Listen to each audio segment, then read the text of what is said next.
Uh, Good afternoon, Douglas Preston. Thank you for having accepted this interview with lecturama.fr. We would like to ask you a few questions regarding your most recent book, The Lost City of the Monkey Dog, La Cité perdue du Dieu Singe, published by Albin-Michel. The Lost City is a book about the famous discovery of a new civilization in Honduras, in the area called the Mosquitia. What did this exploration and discovery project represent for you? Well, it's incredible to think that in the 21st century, a new city, an unknown city, could still be discovered somewhere on the surface of the earth. But that's exactly what happened. And my book tells the story of that from the very beginning to now, and it was a 20-year process of discovery, and quite remarkable. In 2012, due to the new technology, LIDAR, a tech which is able to project laser on the ground to define the shapes of this lost civilization, the proof was reached about this existing site. Were you frustrated not to go further at that time? Well, we were only able to use LIDAR on about 100 square miles of jungle. And so the entire area of Mosquitia covers 10,000 square miles. And I think that if they'd been able to LIDAR that entire region, they would have found a tremendous lost civilization. Because this is one of the last scientifically unexplored places on the surface of the earth, where the thickest jungle in the world lies on top of extremely rugged mountains. And there are valleys in these mountains that have never been explored, that are just too hard to get to. They're too dangerous. The jungle is too rugged. They're filled with tropical diseases, with animals, wild animals, jaguars and pumas, and also the area is quite dangerous from a human point of view because most of the cocaine being smuggled from South America into the United States is transshipped through this part of Honduras. So most of the towns in the surrounding countryside are controlled by drug cartels. Why, in your opinion, did the Hondurans not look for these ruins before? Well, actually, there have been a lot of interest in Honduras in the lost city, which they call La Ciudad Blanca, or the lost city of the monkey god. It's become almost a legend, a part of the Honduran national psyche. Most school children have heard about it. And there were, in fact, Hondurans that did look for it and explored, tried to find it. But the area of Mosquitia is vast and extremely dangerous for anybody, even Hondurans, to go in there. And they just were not able to find it. And maybe they didn't have the means to go to penetrate the jungle. Well, that's exactly right. They didn't have the technology. The city was discovered with extremely powerful and even top secret technology. The LIDAR machine contains classified hardware which is used by the United States on guided missiles.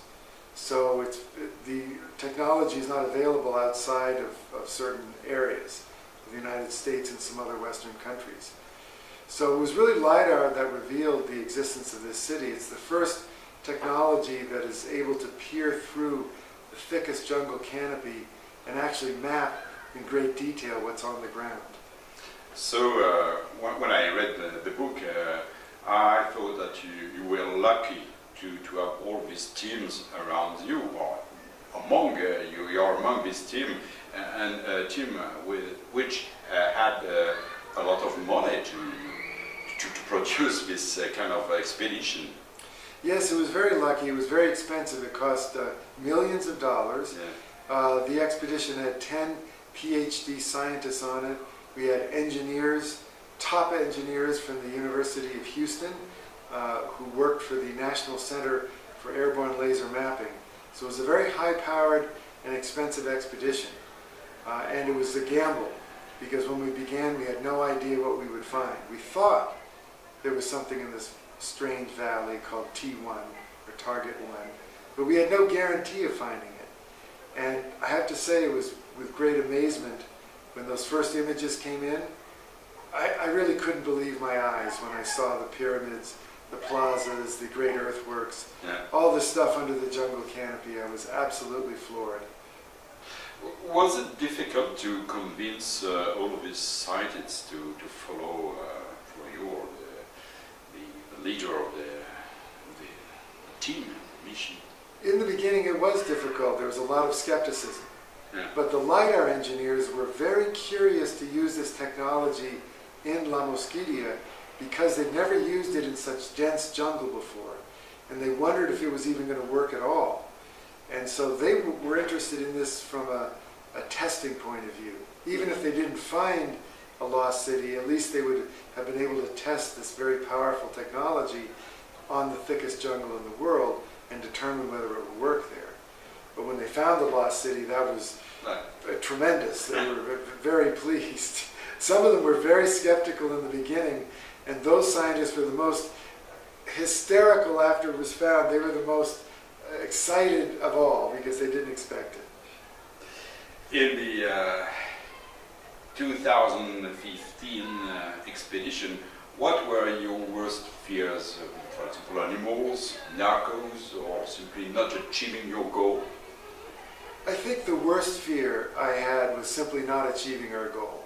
We go into the forest, we had all these images, but you know, they're blurry, they're not that clear. My worst fear was that we would find nothing. And I remember when we first went into the lost city and we looked around, we couldn't see anything.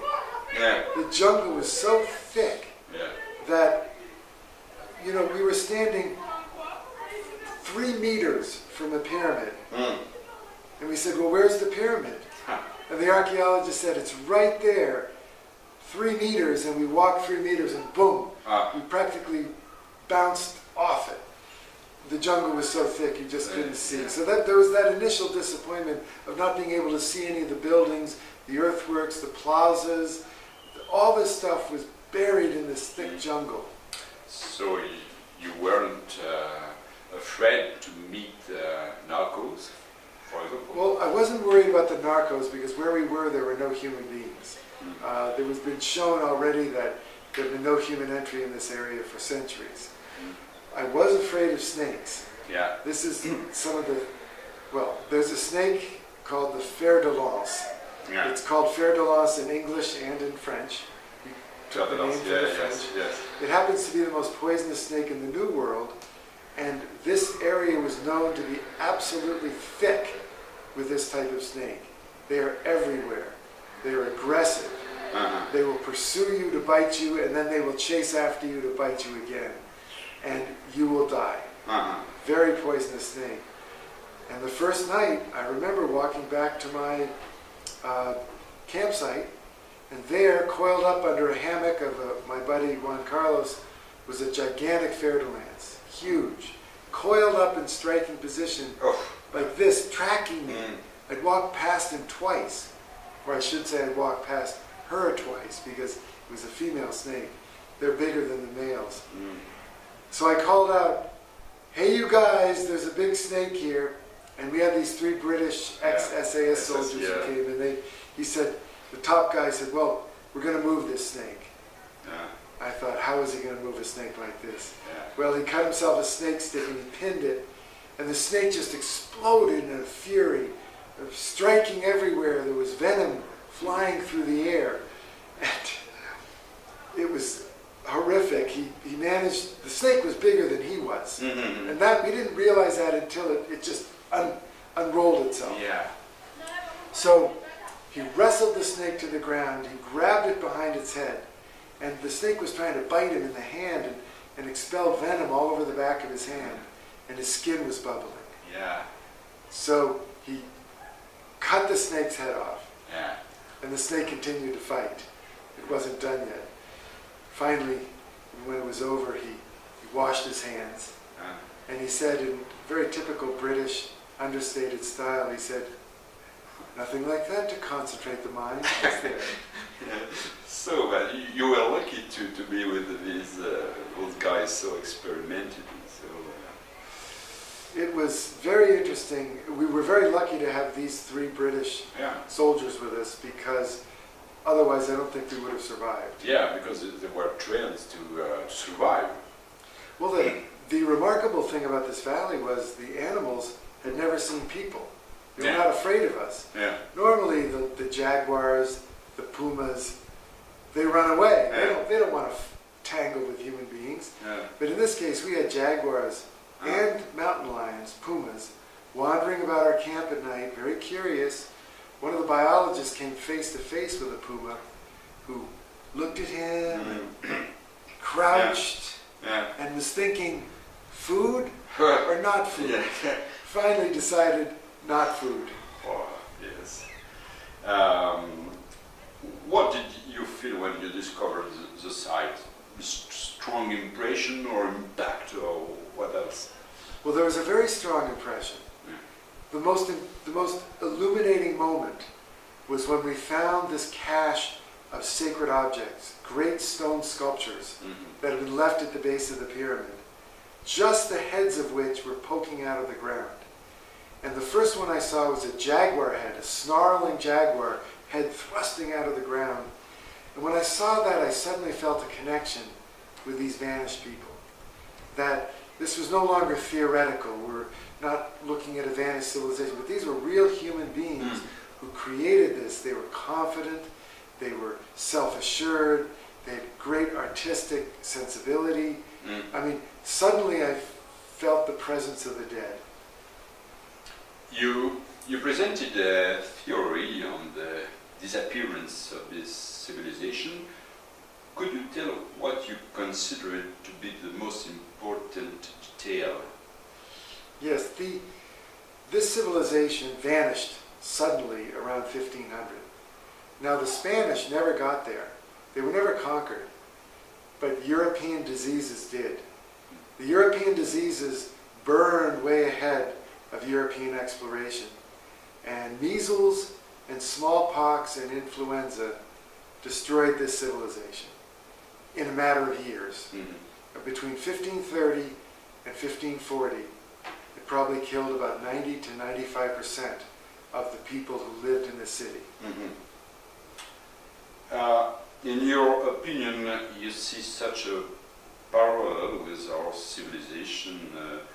Well, could you tell us more about that? Yes. What we know is basically from the Maya civilization, which was the neighbor of these people. The Maya civilization collapsed very abruptly as well. And we know a lot more about them. And we know that their civilization collapsed for two reasons. The first one was severe environmental degradation. They chopped down their trees to burn the trees, to burn limestone to make plaster for their temples, for the wealthy people. The second, and so they degraded their environment and they caused shifts in patterns of rainfall and they silted up their rivers. That was the first thing. The second thing was the growth of a parasitic elite class. These were the wealthy who were using the resources but not contributing to them. And this class of people got bigger and bigger as they had more children, more generations over time. They hogged more and more of the resources of the society, and at a certain point, they robbed the dignity from the working people, stole their dignity, and the civilization collapsed. Now, I think most people looking at today's Western civilization, especially in my country, in the United States, see the same thing happening, where the wealthy are hogging ever more resources, and the middle classes and the working classes feel left out. They feel disrespected. They don't feel that their dignity is being upheld. And in fact, there was a French writer, Pinketti, who wrote a very interesting book about this whole phenomena, showing that the gap between rich and poor is getting bigger and bigger. And this is what happened in the Maya civilization. It may have been what happened in the civilization that I've written about in the lost city of the monkey god, and it may be happening today in our Western civilization. So, regarding your saying, could we conclude that you are not optimistic about the future? I am not optimistic. And I say this because every civilization that has ever existed has eventually fallen. No civilization has survived forever. And why should we think we're an exception? Who knows? Are you planning a new expedition? Yes, if they find more stuff down there and they're doing more exploration, the Honduran archaeologists are going to go back down there and they're going to look for the caves. They believe that these people buried their dead in caves, necropolises. Okay. So they're going to be looking for those caves, and if they find them, then I'll go back down to document that. Okay, and this project is for when? Well, it's a joint. Well, you know, the Hondurans, everything that was done, and it's important to say this, was a joint Honduran-American expedition. The Hondurans were always part of this because this is their national patrimony. Oh, yeah. And all these objects are in Honduras. They're at the National Museum in Honduras, and they also just created a beautiful museum in Catacamas in Honduras to house these objects, which we only opened a few weeks ago. It's a wonderful museum, and it's also a laboratory for young Hondurans to learn archaeology. So a lot of good things are coming out of this, including also the protection of the rainforest. Okay. Thank you, Douglas, for that. Well, thank you very much. It's a pleasure. Yeah, it was a pleasure. Thank you.